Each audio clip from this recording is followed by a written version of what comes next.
कब तक यूं चुप रहोगे, कब तक ना कुछ बोलोगे तुम? यूं ही बूत बने रहकर कब तक लोगों को तड़पते हुए देखोगे तुम?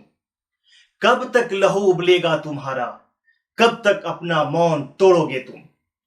कब तक देश हित को यूं छोड़कर सत्ता की जय बोलोगे तुम? मित्रों नमस्कार, मैं अशोक झा आपको अपने सेशन सबकी बात अशोक झा के साथ में स्वागत करता हूं।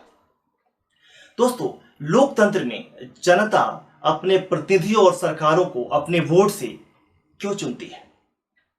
इसलिए ना कि वे देश के लोगों के लिए एक बेहतर सिस्टम बनाएंगे, उनकी सुरक्षा की व्यवस्था करेंगे, अच्छे स्वास्थ्य सुविधाओं की व्यवस्था करेंगे, अच्छी शिक्षा की व्यवस्था करेंगे।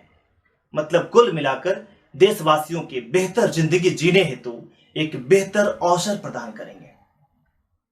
और इसके लिए देशवासी तरह तरह के टैक्स भी सरकार के राजस्व में जमा करते हैं ताकि इस काम में कोई कमी न रह जाए। लेकिन जब ये माननीय जनता के वोट को देश सेवा के अवसर समझने की जगह सत्ता की सीढ़ी समझने लगे हैं और उनके टैक्स के पैसों को स्वयं के भोग विलास एवं विकास का स्रोत समझने लगे, तो समझ सकते हैं उस देश का क्या होगा। वास्तव में वही होगा जो आज हमारे देश में हो रहा है। मित्रों, आज पूरा देश भयावह महामारी काल से गुजर रहा है। कोरोना वायरस के संक्रमितों की तेजी से बढ़ती संख्या के आगे सिस्टम कोलैप्स हो गया है, लाचार हो गया है। गंभीर रूप से संक्रमित भी अस्पताल में दाखिल होने के लिए भटक रहे हैं। उन्हें अस्पतालों में आसानी से बेड नहीं मिल रहा है। हालात यह है कि कोविड अस्पताल में स्ट्रेचर एवं जमीन पर लिटाकर मरीजों का इलाज किया जा रहा है। कुछ की सांसों की डोर तो सड़क पर या कार में ही टूट जा रही है। जो घर पे आइसोलेशन में हैं, उनके ऑक्सीजन का इंतजाम करने के लिए मरीजों के परिजन यहां वहां भटक रहे हैं। रेमडेसिविर जैसे इंजेक्शन मिल नहीं रहा है। दवाओं की कमी खड़ी हो गई है। कालाबाजारी खूब हो रही है। महानगर के शमशान घाट में रात दिन सुलगता हुआ आप देख सकते हैं। यहां शवों की कतारें लगी हुई है। हर ओर बेबसी और दहशत का माहौल है। ऐसे में आशा भरी नजरों से लोग अपने माननीयों और सरकारों को देख रहे हैं, जो वोट के समय अपने आप को दुनिया के सभी विशेषणों से बनी हुई चादर ओढ़कर हाथ जोड़े हुए दांत दिखाते हुए उनके पास वोटों की याचना कर रहे थे। और वे हैं कि अभी भी कुंभकर्णी निद्रा में है। एक तो इन्होंने इस महामारी की विभीषिका को जानने के बावजूद भी इससे बचने का पहले से कोई स्ट्रेटेजिक प्लानिंग नहीं की, और दूसरी तरफ अभी भी इससे लड़ने के लिए कमर कसते हुए दिखाई नहीं पड़ते हैं। और इनको इनकी निद्रा से जगाने के लिए देश की अदालतें लगातार लगी हुई हैं, यहां तक कि रोज लताड़ रही हैं और कह रही हैं अभी भी समय है, सरकार जागो, आंखें खोलो, सिस्टम की दुहाई देकर मत बचने की कोशिश करो। यह सिस्टम बनाने की जिम्मेवारी भी तुम्हारी ही थी, जो तुमने ईमानदारी से पूरी नहीं की। हर दिन सैकड़ों लोगों की जान जा रही है। जनता बहुत ही भयभीत और असुरक्षित महसूस कर रही है। अरे अब नहीं तो कब खड़े होगे? देश के लिए अभी तो समय है इसे रोकने का, जी तोड़ प्रयास करने का, लोगों के साथ खड़े होने का, जो भी हो सके करने का, युद्ध स्तर पर दवाओं, हॉस्पिटलों में बेड्स और ऑक्सीजन की व्यवस्था करने का, ताकि जितना हो सके जिंदगियों को बचाया जा सके। और साथ ही साथ भविष्य में आने वाले इस तरह की किसी भी स्थिति से निपटने के लिए एक ठोस लॉन्ग टर्म स्ट्रेटेजिक प्लानिंग करना, जिसमें हर तरह के स्वास्थ्य के खतरे से लड़ने की क्षमता हो, और एक ऐसे कानून बनाए जिसके बल पर आपदा को फायदा की तरह देखने वाले आपदा के असुरों की रीढ़ की हड्डी टूट जाए और ये अमानवीय चेहरे आपदा में अपने फायदों के लिए लोगों पर आने वाले कहर को बढ़ाने में योगदान देने की हिम्मत न कर सके। वास्तव में अभी सत्ता की नहीं, देश की जय बोलने का समय है। सिस्टम में भरोसा पैदा करने का समय है। दोस्तों, कोरोना महामारी की शुरू होने की तारीख तो हम सब जानते हैं, लेकिन यह महामारी खत्म कब होगी ये कोई नहीं बता पा रहा है। इसके अलावा कोरोना वायरस के वेरिएंट्स के भी आने की पूरी संभावना है, जिसको लोग तीसरी और चौथी लहर कहने की बात करते हैं। भगवान करे सब जल्दी ठीक हो जाए।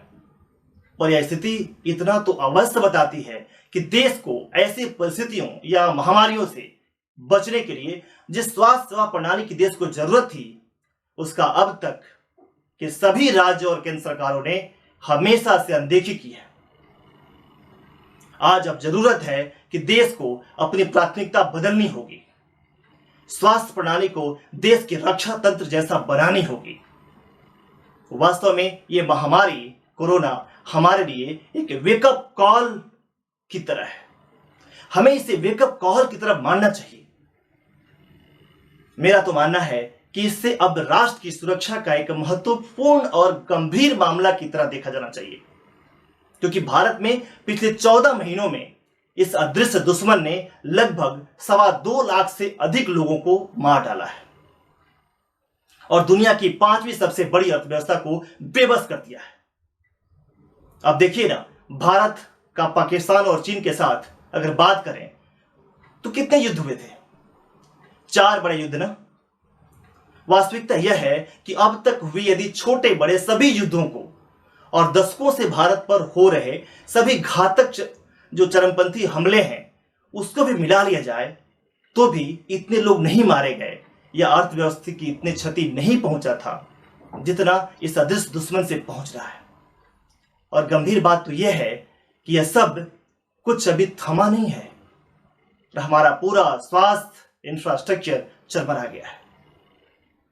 तो जाहिर सी बात है कि ऐसे में 135 करोड़ लोगों को अगर कोरोना की अगली लहर या किसी नई महामारी से बचाना है तो अब जिस तरह से देश की सीमा सुरक्षा और उसकी अखंडता को सरकारें गंभीरता से लेती हैं, ठीक उसी तरह से इन्हें स्वास्थ्य को भी सुरक्षा के दृष्टिकोण से गंभीरता से लेना होगा और इस पर भी बजट का अलॉटमेंट वैसा ही करना होगा जैसा कि रक्षा पर किया जाता है। क्योंकि भारत की हेल्थ केयर एक्सेस की बात करें तो इसकी रैंकिंग 149 है। वही अगर इंफ्रास्ट्रक्चर की बात करें तो इसकी पर्याप्तता में 124वां स्थान है। और विशेषज्ञ कहते हैं कि इस रैंकिंग से यह साफ संकेत मिलता है कि भारत अपने मौजूदा बुनियादी ढांचे से स्वास्थ्य देखभाल प्रणाली के साथ महामारी से लड़ने के लिए बिल्कुल तैयार नहीं है। मतलब साफ है, अब हमें पब्लिक हेल्थ के कुछ मुख्य हिस्सों को राष्ट्रीय सुरक्षा की श्रेणी में जाना पड़ेगा और इन हिस्सों को उसी तरह से लगातार फंड करना पड़ेगा जैसा कि हम अपने सैन्य सुरक्षा या राष्ट्रीय सुरक्षा को लगातार बड़े बजट देते हैं। मित्रों, दूसरी तरफ जब भी देश में कोई इस तरह की आपदा आती है तो इस आपदा के बीज से कुछ आपदा के असरों का जन्म हो जाता है। आज के समय में भी जब देश कोरोना के भयावह काल से गुजर रहा है और हर दिन सैकड़ों लोगों की जान जा रही है, तो इस आपदा के समय जो अवसर ढूंढने वाले कुछ असुर मरीजों और उनके रिश्तेदारों के कष्ट को बढ़ाने में कोई भी कसर नहीं छोड़ रहे हैं। वास्तव में ये कोरोना से भी खतरनाक साबित हो रहे हैं।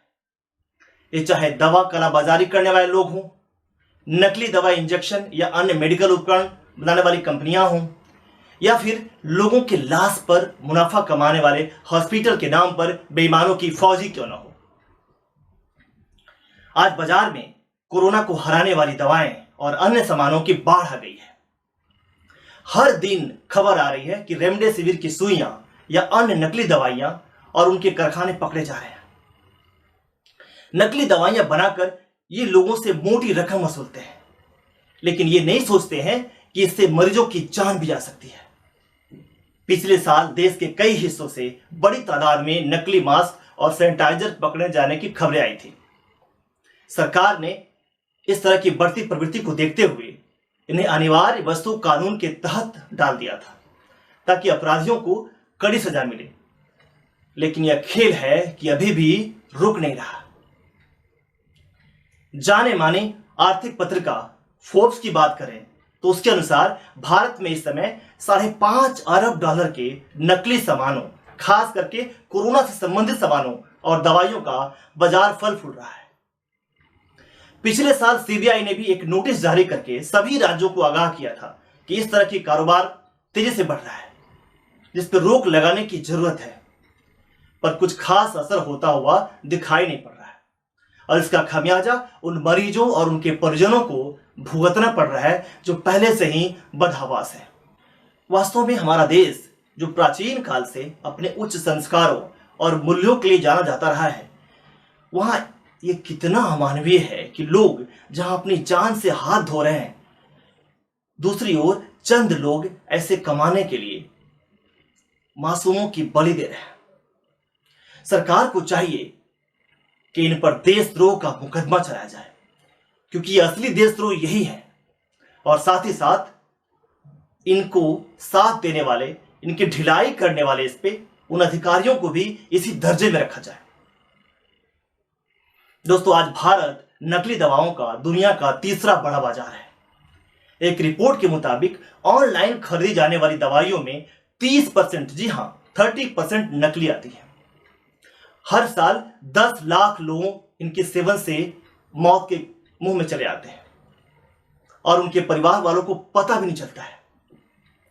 वर्ल्ड हेल्थ ऑर्गेनाइजेशन WHO के मुताबिक सर्दी और जुकाम की ज्यादातर दवाइयां या तो नकली हैं या फिर घटिया है। वास्तव में देश में नकली सामानों के उत्पादन का काम पिछले 5 दशकों से चल रहा है।